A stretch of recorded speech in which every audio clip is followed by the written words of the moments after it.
ஆனந்த், நம்ம அனைத்து மாவட்டங்களுக்கு சென்றாலும் மண்டல வாரியாகவும் நம்ம எடுத்துருக்கோம். மண்டல வாரியான இதுதான் எனக்கு கொஞ்சம் சர்ப்ரைசிங்காக இருந்தது. இது வரைக்கும் வந்த டேட்டாவெல்லாம் பார்க்கும்போது சரி ஓரளவுக்கு ரைட் ஓகே நம்ம வந்து கிரவுண்ட் ரியாலிட்டியை கணிக்க முடிஞ்சுது. ஆனால் மண்டல வாரியாக போகும்போது பெரிய அதிர்ச்சி காத்திருந்தது. ஏன்னா முதல் நம்ம சென்னை தான் நம்மளுடைய தலைநகரில் பார்த்தீங்க அப்படின்னு சொன்னால் திமுகவுடைய கோட்டை அப்படின்னு சொல்லுவாங்க. எம்ஜிஆர் அவர்கள் வந்து தமிழக அரசியல் ஆதிக்கம் செலுத்திய காலகட்டத்தில் கூட திமுக சென்னையில் ஒரு பெரிய ஒரு தாக்கத்தை ஏற்படுத்தியிருக்காங்க. செல்வி ஜெயலலிதா அவர்கள் நேரத்துலையும் அதே மாதிரி தான். ஆனால் தற்பொழுது பார்க்கும்போது சென்னையில் தவாக 33.3, தேசிய ஜனநாயக கூட்டணி 33.3, திமுக 3வது இடத்துக்கு தள்ளப்பட்டிருக்கு 28.1%, நாம் தமிழர் 3, மற்றவர்கள் 2.2. ஸோ இது பெரிய ஒரு அதிர்ச்சியாக இருந்தது. அங்கேருந்து நம்ம வட தமிழகம் போனால் வட தமிழகத்திலையும் நம்ம திமுக தான் வந்து ஒரு ஆதிக்கம் செலுத்தக்கூடிய காட்சி நம்ம பார்த்துருக்கோம். அப்படி பார்க்கும்போது வட தமிழகத்திலையும் தாவேகா வந்து 37.1%, தேசிய ஜனநாயக கூட்டணி 32.6%, திமுக இங்கேயும் பின்தங்குகிறது 21.3%, நாம் தமிழர் 3.4, மற்றவர்கள் 5.6. இப்போ கொங்கு மண்டலத்தில் போனால் அதிமுகவுக்கு ஒரு அதிர்ச்சி காத்திருக்கு. அங்கேயும் தாவேகா தான் முந்தது 38.8, தேசிய ஜனநாயக கூட்டணி 31.2, திமுக கூட்டணி 23.5. கொங்குல திமுக அப்படின்னாலே கொஞ்சம் பின்தங்கி தான் இருப்பாங்க. அப்படி பார்க்கும்போது அவங்களுக்கு இப்போ தற்பொழுது கொஞ்சம் ஒரு நம்பிக்கை வந்தது. நாங்கள் வந்து இப்போ செந்தில் பாலாஜி அப்படி இப்படின்னு ஒரு ஃபேக்டர் கொண்டு வந்து எப்படியாவது கொங்கை வந்து அதிமுகவிட்டிருந்து நாங்கள் பிரித்து எடுக்கிறோம் அப்படின்னு சொல்லி அப்படியே ஒரு முயற்சி பண்ணும்போது இப்போ விஜய் அங்கே களமிறங்கிறது அதிமுகவுக்கு ஆபத்தாக இருந்தாலும் திமுகவுக்கு போகக்கூடிய பல வாக்குகள் அவர் பிரிக்கிறத அங்கே நம்மளால் பார்க்க முடியுது. அதனால தான் என்னமோ சில செய்திகள்லாம் வருது, கொங்கு மண்டலத்தை கான்சென்ட்ரேட் பண்ணுவதற்காக நடிகர் சூர்யாவை திமுக வந்து அப்பப்போ அப்படியே வந்து பவுடர் அடித்து கொண்டு வராங்க அப்படின்னு சொல்லி ஊடகத்தில் செய்தி வந்துட்டு இருக்கு. ஸோ அங்கேயும் நாம் தமிழர் 4.7, மற்றவர்கள் 1.8. அப்படியே நம்ம டெல்டா போயிட்டோம்னா பெரிய அதிர்ச்சி. டெல்டாவில் திமுக தான் அப்படின்னு சொல்லக்கூடிய டெல்டாவில் அங்கேயும் திமுக 3வது இடம், தேசிய ஜனநாயக கூட்டணி அங்கே முந்தது 33%, தாவேகா 32.6%, நாம் தமிழர் 8%, மற்றவர்கள் 1.4%. ஸோ டெல்டாலையும் திமுக பின்தங்குது, அதிமுக அங்கே முந்துது.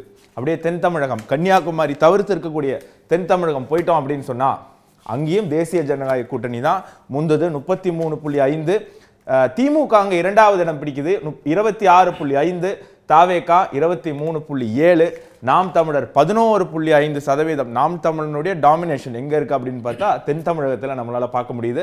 மற்றவர்கள் 4.9%. ஸோ கன்னியாகுமரி தனியாக எடுத்தோம். ஏன்னா கன்னியாகுமரியில் தேசிய கட்சிகளுக்கு பெரிய ஒரு ஆதரவு இருக்கக்கூடிய, அங்கே எப்போவுமே தேர்தல் அப்படிங்கிறது பாஜக வர்சஸ் காங்கிரஸ் அப்படின்னு தான் வருது. அங்கே திமுகவும் சரி அதிமுகவும் சரி செகண்ட் அண்ட் தேர்ட் ஃபீல்டு தான் ப்ளே பண்ணுது. அந்த இடத்துல தாவேகா 47.1% வாக்கு பெறுது, தாவேகா முந்துது. இது அதிமுக கூட்டணிக்கு தான் மிகப்பெரிய ஆபத்தாக முடியும். ஏன்னா இங்கே தேசிய ஜனநாயக கூட்டணிக்கு 26.5% அவங்களுடைய அந்த கோர் ஓட்டை அவங்க வந்து அப்படியே அங்கே கான்சன்ட்ரேட்டடாக வச்சுருக்காங்க. திமுக எங்கேயோ போயிடுச்சு 16.6. திமுக காங்கிரஸ் 2 மிகப்பெரிய கட்சிகள் அங்கே கூட்டணி அமைத்து அமைச்சர்கள் இருக்காங்க, எம்பி எம்எல்ஏக்கள்லாம் வச்சிருக்கக்கூடிய அந்த கட்சி 3வது இடத்திற்கு தள்ளப்பட்டிருக்கு, நாத்தாக்கா 8.8%. ஸோ கிட்டத்தட்ட பல மண்டலங்களில் 2-3 மண்டலங்கள் தவிர்த்து எல்லா இடத்துலையும் விஜய் தான் முந்துறாரு. அந்த 2-3 மண்டலத்திலையும் அதிமுக கூட்டணி முந்துது. அத்தனை மண்டலங்கள்லையும் அதிமுக 2வது இடத்துல வருது, தாவேகா திமுக 3வது இடத்துக்கு போகுது. ஸோ இது எப்படி பார்க்கலாம் அப்படிங்கிறத தொடர்ந்து நம்ம கெஸ்ட் பெருமாள் மணி. இந்த மண்டல வாரியாக பார்க்குறப்ப ஒரு விஷயம், சென்னை மண்டலத்தில் திமுகவுக்கு அதிர்ச்சி, கொங்கு மண்டலத்தில் அதிமுகவுக்கு ஒரு அதிர்ச்சி, கன்னியாகுமரியில் தேசிய ஜனநாயக கூட்டணிக்கு அதிர்ச்சி. இப்படி 3 பெரும் கட்சிகளுக்குமே ஒரு அதிர்ச்சியை கொடுத்துருக்கிற மக்கள் கருத்தாக இருக்குது. இல்லை உங்களை முதல்ல வந்து பாராட்டணும். ஏன்னா கன்னியாகுமரியை ஒரு தனியாக அதை தென் தமிழகத்தோடு சேர்க்காமல் கன்னியாகுமரியை தனியாக பிரித்து சர்வே பண்ணியதற்கே அந்த தரவுகளை கொடுத்ததற்கே பாராட்டணும். ஏனென்றால் ஐயா கலைஞர் அவர்களே ஒரு முறை சொல்லியிருக்கிறார், நெல்லை நமது எல்லை, குமரி எப்போதும் தொல்லை அப்படின்ற. ஆனால் அது திராவிட கட்சிகளுக்கு சவாலான ஒரு இடமாகத்தான் நீண்ட காலமாக இருந்து வருகிறது. இங்கே ரொம்ப முக்கியமான ஒரு விஷயம் என்னென்னா, தேசிய ஜனநாயக கூட்டணி ஏறக்குறைய எல்லா இடங்களிலுமே ஒரு 30% வாக்குகளை அப்படியே பெற்றிருக்கிறார்கள். அது ரொம்ப முக்கியமானது.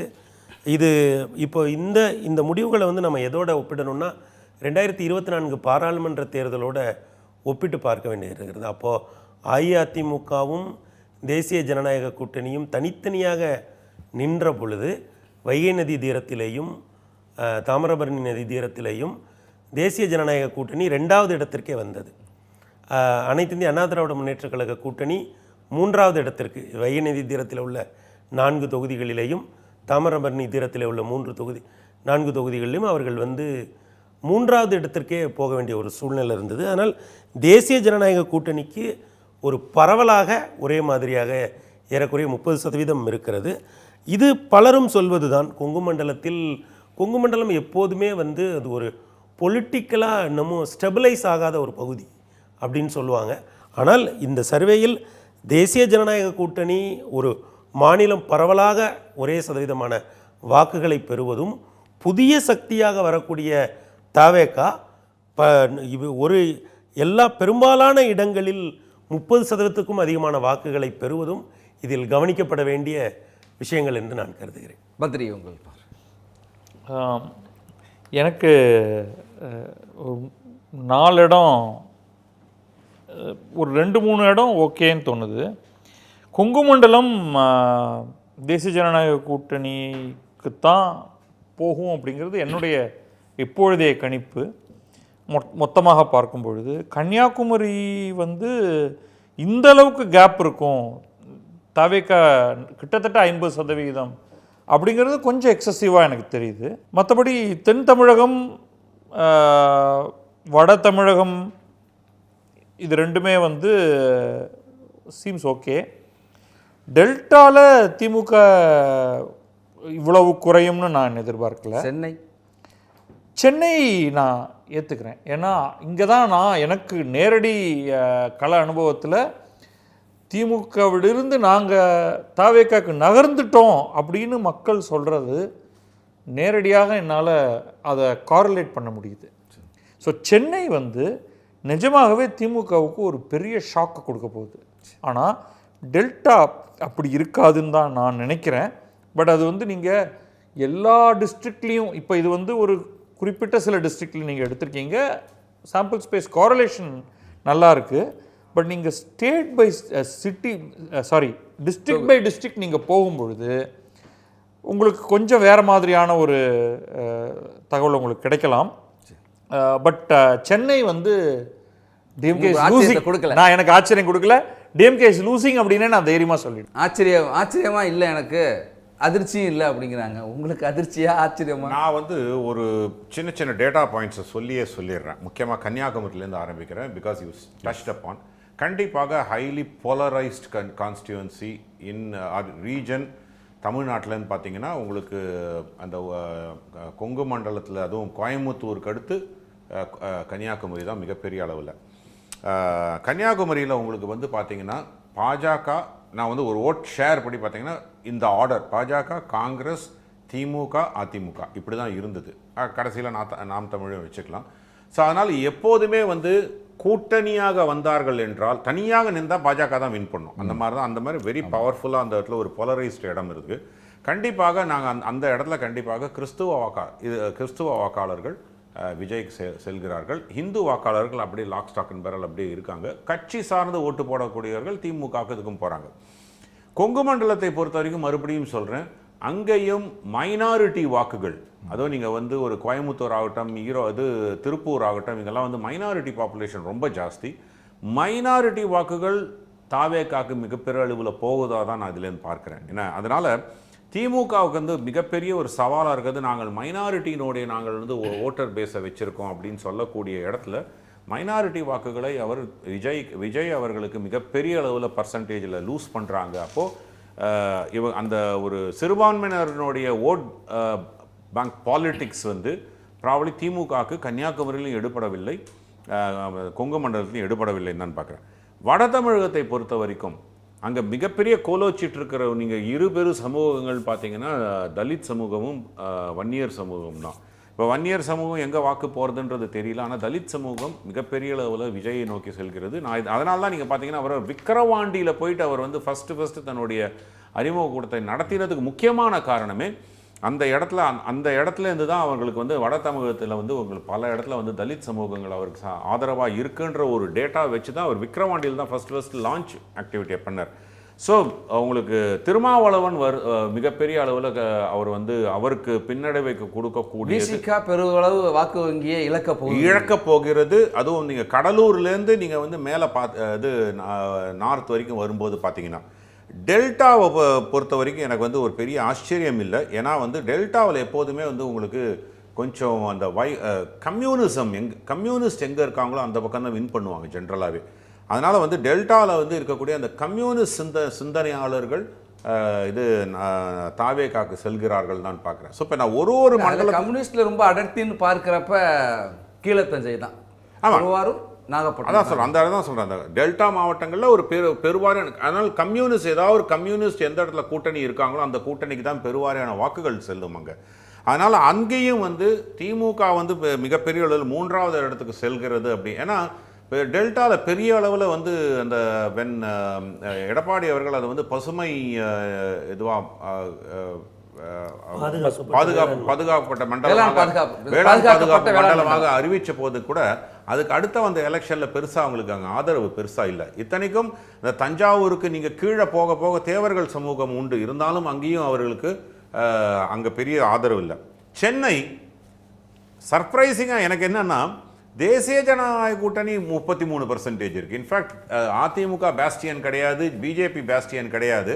ஆனால் திமுகனுடைய கோட்டையாக இருந்த சென்னையில் வந்து 3வது இடத்துக்கு போகிறது திமுக போகுது என்பது தான். நான் வந்து பத்ரி சேஷாதிரி சொன்ன மாதிரி நாம் தமிழ் தாவேகாக்கு வந்து வாக்கு போவது வந்து நான் பெரிய அதிர்ச்சியாக எடுத்துக்கல, அதுதான் உண்மைனா கூட திமுக 3வது இடத்துக்கு போகுது, அண்ட் தென் அதிமுக தக்க வச்சுக்கிறது. ஸோ இப்போ ஓரளவுக்கு பார்க்கும்போது மறுபடியும் நான் முன்னாடி ஒரு கேள்வியில் சொன்ன மாதிரி தான் அந்த ஐடியாலஜிக்கலி கமிட்டட் ஓட்டர்ஸ் அதிமுகவுக்கும் பாஜகவுக்கும் இருக்கக்கூடிய ஓட்டர்ஸ் அப்படியே இருக்காங்க. ஸோ இது வந்து என்னென்னா அதிமுக கூட்டணிக்கு ஒரு பெரிய பலமாக இருக்குது. அப்போது அதிமுக கூட்டணியில் வந்து சேர்வதற்கு தயங்கக்கூடிய ஒரு பாமகவோ இல்லைனா வந்து தேமுதிகவோ மற்றவர்கள் யாராக இருந்தாலுமே கூட அதிமுக கூட்டணி ஐடியாலஜிக்கல் ஓட்டை தக்க வைக்கிற கூட்டணியாக இருக்கின்ற ஒரு கட்டமைப்பு இதன் மூலமாக வருது. அப்போது அவங்கெல்லாம் இன்னும் ஒன்று சேர்ந்தாங்கன்னா இன்னும் கொஞ்சம் பவர்ஃபுல் ஆகலாம் என்ற ஒரு நம்பிக்கையை இந்த சிறு கட்சிகள் கொடுக்கும். எடப்பாடி பழனிசாமியும் அதை நம்ப வேண்டும், அதுதான் முக்கியமான விஷயம். நான் 3 பேற்றுமே நம்ம இதுவரைக்கும் பேசினதை வச்சு பார்க்குறப்ப தமிழக வெற்றி கழகம் ஒரு கணிசமான வாக்கை பெறும் அப்படிங்கிறது, கணிசமான ஆதரவை இன்றைக்கு பெற்றிருக்கிறத பார்க்க முடிகிறது. அப்போ அந்த இடத்துல இன்னொரு கேள்வி வருது. 2016 சட்டப்பேரவை தேர்தலில் மக்கள் நல கூட்டணி, அந்த கூட்டணி பெரிதாக பேசப்பட்டது, நிறைய கணிப்புகள்லாம் சொன்னாங்க, ஒரு பெரிய மாற்றத்தை கொண்டு வரும்லாம் சொன்னாங்க. ஆனால் அந்த கூட்டணி நின்றது வெற்றி வாய்ப்பை அப்போதைய ஆளுங்கட்சிக்கு கொடுத்தது. அதுபோல தான் 2026 தமிழக வெற்றி கழகம் தேர்தலை சந்திப்பது என்பது இப்போ இருக்கிற ஆளுங்கட்சிக்கு எதிர்ப்பு வாக்கை பிரித்து இந்த ஆளுங்கட்சி மீண்டும் ஆளுங்கட்சி ஆகிறதுக்கான ஒரு வாய்ப்பு இருக்குது அப்படின்னு சொல்கிறாங்க. அது திமுகனுடைய ஒரு அணினுங்கிற ஒரு விமர்சனம், ஒரு சிலரால் வைக்கப்படுகிற பார்வை. அப்போ 2026 நடக்க போகிறது 2016 தேர்தல் முடிவா 2021 தேர்தல் முடிவாங்கிற ஒரு கேள்வி வருது. பெரும்பான்மை நீங்கள் ஒரு இன்டென்சிவான ஒரு ஃபைட்டுக்கு வந்து தமிழ்நாடு தயாராகுது அப்படிங்கிற ஒரு இடத்தை நோக்கி இந்த சர்வே. ஏன்னா இதில் எல்லா கேள்விகள்லையுமே நீங்கள் வெவ்வேறு கேள்விகளை கொடுத்திருந்தாலும் அதற்கு மக்கள் பதிலளித்திருந்தாலும் ஒரு தொடர்ச்சி இருக்குது. இங்கேருந்து நம்ம அங்கே கனெக்ட் பண்ண முடியுது, இதில் உள்ள டேட்டாவை எடுத்து அங்கே போட்டால் அதை பொருத்தி பார்க்க முடியுது.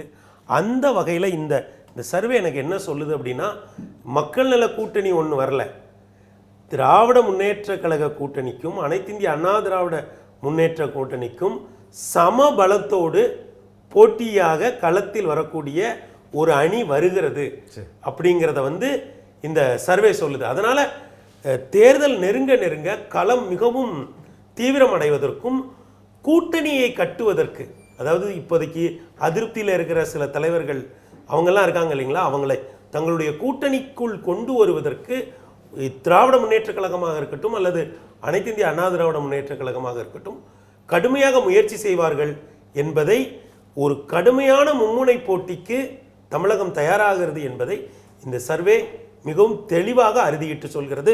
அந்த வகையில் இதை முன்னெடுத்த அணியினரை நான் மனதார பாராட்டுகிறேன். நன்றி. இந்த எண்ணிக்கையை வச்சு பார்க்கும்பொழுது இது அல்லது இதுக்கு கிட்டக்க இருந்துச்சுன்னா நிச்சயமாக அது திமுகவுக்கு ஆதரவாக இருக்காது.